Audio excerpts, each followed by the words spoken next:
Good morning, YouTube. This is man always George Page, aka the Emperor of Female Bodybuilding Talk, coming to you live on YouTube. Well, folks, we have one more show for the month in the sport of bodybuilding, and this is a great show. This is an all-ladies show, which is, I haven't seen one of these since the Jantana, and that is the Rising Phoenix, or Women's Bodybuilding World Championship, which is conjoined with the Arizona Pro, and also the NPC Arizona Women's Extravaganza. And this is truly a ladies show. There's no men's, how the old heads said, no hard licks. This is no banana hammocks. These are all beautiful women representing the divisions in the IFBB and also the ring of strength in the sport of bodybuilding. You're going to have women's bodybuilding, women's physique, figure, fitness, wellness, bikini. You're going to have them in the IFBB. As you know, IFBB mostly controls physique, figure, fitness, bikini, and wellness. And also, as you know, ring of strength, the Women's Bodybuilding World Championship, as you remember, it was a replacement after, as I keep saying this, I'm going to keep saying this quote, and you're going to get it to his head, when the IFB walked behind female bodybuilder quietly and stabbed them in the heart. When back in 2015, there was no more Miss Olympia, and this was the replacement for the Miss Olympia, thanks to Jake Woods and his wife at the time, Miss Crystal Woods. Oh, and this is, like I said, an all-ladies show.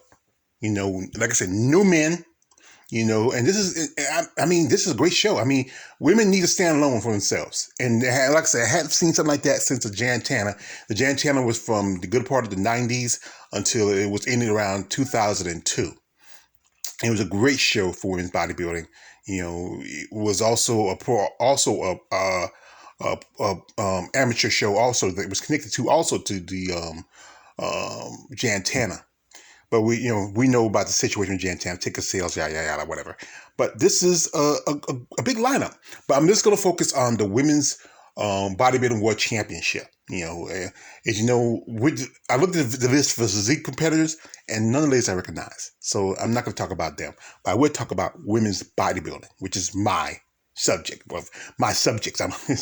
So this is the IFBB final results list. Now, it's kind of a bit of a stretch, in my opinion. There's a lot of ladies' names you see on this list. And, it's just up to interpretation who's willing to be part of the show, But here's also the official list by the Rising Phoenix, by Wings of Strength. And it's more detailed. There's a lot more competitors for this list. One name that is on the list that you will not see compete in this show is Christina Mendoza. Last month, Christina announced that she was not going to do any more shows. She did this last year in 2020 when she actually competed in Savannah, and then she said she took a step back. That's understandable. Some competitors do that, but then you got to think about it. If she competed at this year's Savannah, there's a good possibility she could have made the Olympia. But it's each their own. But anyway, my interpretation of this is going to be my interpretation of the list. The ladies that going to be there, should be there. I mean, I put this list together myself, and I based it on, how they are positioned. Now, first off, we're going to start here is one Miss Andrea Shaw. As you know, Miss Andrea Shaw is both the Rising Phoenix champion and also the Miss Olympia champion. To me personally, I like Andrea. I'm a fan of hers. She's a beautiful woman, great body, most impressive. But I think she should have skipped the show. You're already Miss Olympia. And this is what happened years ago with Iris Kyle. Iris Kyle was doing both Miss Olympia and Miss International. And some people believe that's the reason why not because of ticket sales. Because come think about it. You're buying tickets for the show. You're not just, it's a whole case all together. You can't use that excuse that, no one's coming to shows because they buy the ticket for one show. That's the whole Arnold Schwarzenegger classic thing. But like I said, the real reason was because of Iris double dipping. And it took away opportunities for other women to have that title for Miss International. Only person that beat her for that title a while back was Yaxino Keen. That was about 2012, 28, I think 2008. I can't remember. It's been a long time ago. But like I said, I think she already, this is, even though the Rising Phoenix is invitational, these ladies are invited, they still qualify for the Olympia, being that she's the champion. So she stepped aside for opportunity somebody. Also next up is the former two-time Rising Phoenix champion, Helen Trevino. And, let's face it, Kelly already qualified. She's number 3 in the list for the Miss Olympia, third lady who, third place at the Miss Olympia. And, you already qualified the Olympia. Why take an opportunity away for somebody else who might want a chance? I know it's an invitational, but this is what you need to stop doing. Stop inviting people that already have the qualification. And that's one of them right here. Next lady behind her is number 4 on the list, and that is Michaela Aycock. And, she qualifies already for the Olympia. So why not take a step back? I know it's invitational. Stop inviting people who already qualified. And here again, Irene Anderson, she's supposed to be finishing her quarantine. And, she's probably already done a quarantine. She's probably already in the States because she was quarantined in Turkey. You got to follow Miss Anderson on social media. I even reached out for probably a future interview whenever she get a chance. And she's already qualified. So, why compete in this show where you already qualified for the Olympia? Then you have one of the ladies who won the first show of the season, and that is Virginia Sanchez. She supposed to competed last year because she got invited last year. But because of what was going on with the virus, also following Sanchez on social media, she has family in Spain. She didn't want to go. The expense of doing quarantine was too much. But I think, as you know, she is a part way a Women's Strength ambassador. So the money they get, I think there was enough for her to pay for a quarantine. So I hope she's competing. She won the Muscle Fest, one of the few true female bodybuilders that won a competition show this year. Or I say last year. Here we have Miss Lina Denny, who won the New York Pro. As you know, this is the second time the New York Pro brought back female bodybuilding. As you know, 2020. Last year the winner was Michaela Aycock. And Miss Denny is a impressive lady from Texas. As I said again, it's a growing mecca coming out of Texas. And, she got invited. I think she got invited like about a couple weeks ago. You can put an invitation. Send an invitation to be, to come to do the Rising Phoenix. But also you can be invited. Next up is Michaela Aycock. As you know, Michaela Aycock won the Omaha Pro. And that was about a couple of months ago. And now she already qualified for the Olympia, just like Virginia and Leah, but she is getting the invite. Then next up you have LaDonna Day, who is I don't call the real winner of the Linda Murray Norfolk show. I think this was a judge's robbery. I'm gonna keep saying. She may not like it, but I'm being truthful. And she also has qualified for the Olympia, so why get the invite? This is supposed to be, even though this is an invitational, it's still an Olympia qualification. So, just somebody in the way. Then Mona Porcella. Now, Mona has been to the Rising Phoenix a couple of times in her career. Also won Best Poser in the show before. And she was also part of the ladies that were in the 2019 Olympia weekend representing the return of female bodybuilding. And like I said, again, it's another person who has already qualified for the Olympia who, she got invited because like I said, she's what I call a usual suspect. Then you have Rashana Boswell. I like Rashana. I felt like she was going to win. She won the Linda Savannah Pro, and I felt she was going to win that show. But I feel also she's another person who already has a qualification for the Olympia, and I think she should focus on the Olympia. Then we have here is Salva Mate. Now, Salva, even though she was runner-up at the Roper Championship show behind Margita Samalova, that was enough for her to qualify as Olympia qualifier.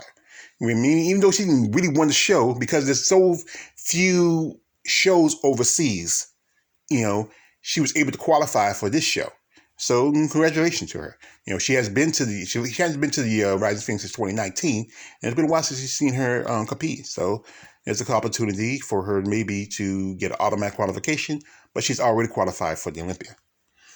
Here we have Miss Janine Lekowski, and Janine Lekowski is at the top of the list for qualification. She's automatically qualifies for the Olympia by points. And, that's fair. If you still want opportunity maybe to win the show, but I don't think I see her winning this show. I think she should really focus on the Olympia. She already has a qualification, being that she leads in the points. And no one's, I think she's like 16 points now, and no one's really going to catch up to her right now. It's kind of late in the season for catching up. Next is one Miss Monique Jones. And Monique Jones is number 2 behind. Actually, she's number 3 in the qualification list. Now, she can possibly, if she gets enough points, if she can make the top 3 with enough points where she can, I won't say she could jump over number 2, which is Stephanie Fletcher. And, she'll still qualify because she's number 3. All she do is just jump over number 2. Next up is Alicia Young. And Alicia, she's like behind Monique Jones on the list for qualification by points. I think she's number 8. But if she can make the top 3 in this show, or top 2, if she can make top 3, maybe, even win the show. When she wins the show, she can qualify for the Olympia. And if she just makes, 2 or 3, she has enough points where she can jump over Monique and then take number 2 behind, Janine. Which will happen with this, will push, depending how Monique will fit, how she gonna place in the show, it's gonna push her either out or 3rd place. It's all depending how it goes in the show. Because Stephanie Fletcher is number 10. I think she's number 10 or 11. And if more likely it could push Stephanie out, depending how, Alicia places. Now, right here's a lady who I'm quite fond of, and I'm hoping the best luck for her, and that is Miss Tina Williams. Her points is not as high as they should be. I think she might be, she hadn't, other than maybe her top 6 place at the Tampa, I don't think she has enough points. She has to win this show to be able to qualify for the Olympia.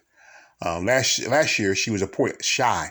And she often regret not doing the Tampa. If she did a Tampa, she would have made the Olympia last year. She was at the Olympia, but she rather been there as a competitor, not, working the booths. Next up is Nikki Chartrand. Now, Nikki has 3 points. And only way she can make the Olympia if she wins this show. And I doubt I'll see Nikki winning this show. So she's just my win. She's out of luck. Right here is Angela Rayburn. Andrea has done quite a few shows this year. The last show was the Chicago show. She's done the Omaha, and also she's done the Linda Norfolk show. So, I don't see her making it anyway either. She's pretty much out. Now, another lady who I'm a fan of, that is Asha Hadley. And Asha is possibly a top 5er. Maybe even make top 3, depending on how she looks and conditioning comes in. She did make the Olympia last year by winning the Savannah Pro, the debut, her bodybuilding debut at Savannah Pro. She won that show and qualified for Olympia. She did make top 10 for the Olympia, but only way she can make the Olympia this year if she wins this show, and that's truthfully, she has to win this show to make it. Now, next up is we have Natalia Kovalova. And Miss Kovalova, she got the invite. She's a Winter Strength ambassador. And the thing with her is that only way she can make the Olympia if she wins. And she might well say she's out. She's no way she can win. She did too well at the Savannah Pro, so she is might well just count her out. And here we have the Miss International winner who earned her pro card, Miss Sandra Herwin. Herwin. And she qualified, as you know, the Rising Phoenix show. If you're the Miss International winner, you instantly qualify for the Rising Phoenix. And the thing is I'm not certain. She's on the list as Miss International 2021.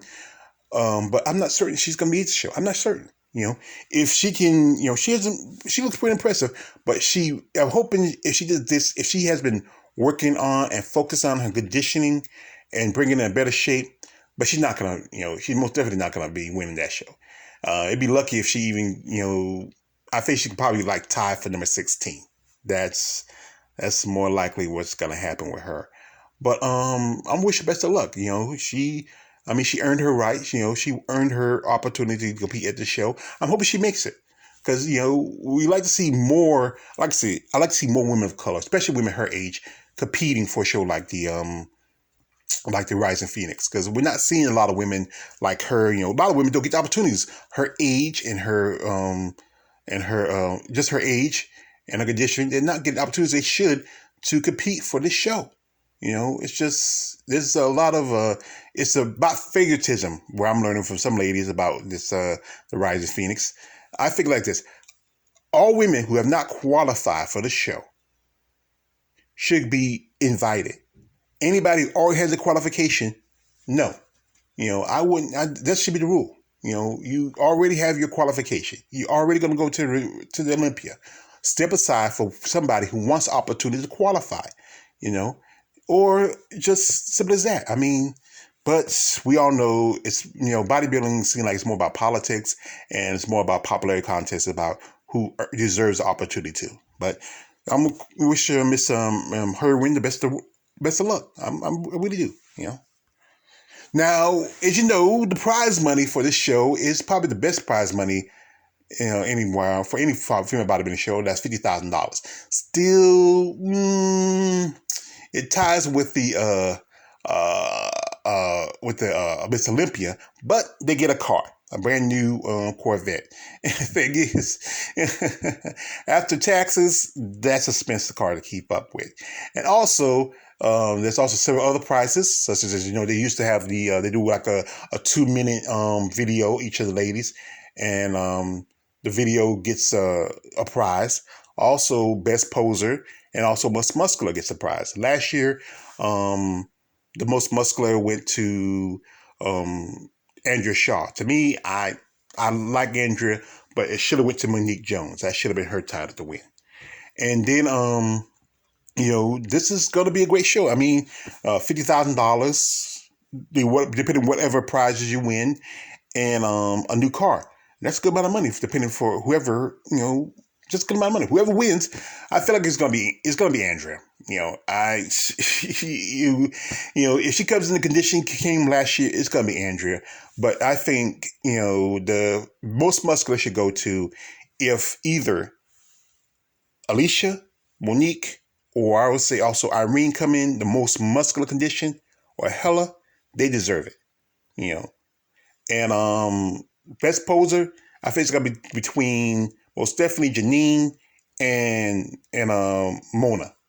I think it's between them. And the video thing, the last couple of times I remember when that video thing was Sava Mate, because she has a sponsor that backs her. So that's a good chance that she's going to win that best video thing. But it's all up to how these things work, And this is a great opportunity for these ladies. Big prize money, a nice car. And, the show's going to be this Saturday. It's going to be one day. I think it should be a 2-day show. Should do it Saturday and Sunday, because this will be, competitions. I just think you really have to squeeze the time in. But like I said, I want to wish best of luck to all these ladies. Just the opportunity for female bodybuilding to be on a stage where there's so few. And you know what? I was talking with certain ladies that I would like to see somebody, even though Jake Wood's doing a pretty good job, I'd like to see somebody step up and try to give opportunities more to women who deserve opportunities. I like Queens of Strength. I like what they've been doing. But part of me thinking that there should be somebody who want opportunity to really give more female bodybuilders a chance to compete, to be on a stage. It's been this last year seemed like it's just been too much controversy going on in the sport. But like I said, that's another story I want to talk about. And we'll talk about it later. Maybe we'll talk about it on my next podcast, because after a while, I'm not going to have too many. After this show, I'm having a lot to talk about. So we'll have that as a subject on our Muscle Talk Mondays. Anyway, the show's going to be on the 11th. It's going to be in Chandler, Arizona, where they have been doing it for the past, 2 or 3 years. Originally, it was going to be Las Vegas last year, but because of things going on with pandemic and crowd capacity rules that the state of Nevada put in, they had to move it back to Arizona. But like I said, I think it's a good place for it. But like I said, I want to wish all the ladies that are on the listen luck, all the other ladies in the other shows luck, and this is, like I said, this is going to be a great, true show for women. We don't have to be under the behest of men, and this is the opportunity they need to recognize for their hard work and their passion, and dedication to this sport. Anyway, it's me, always George Page, aka the Emperor of Female Body Talk. Don't subscribe. I'm out.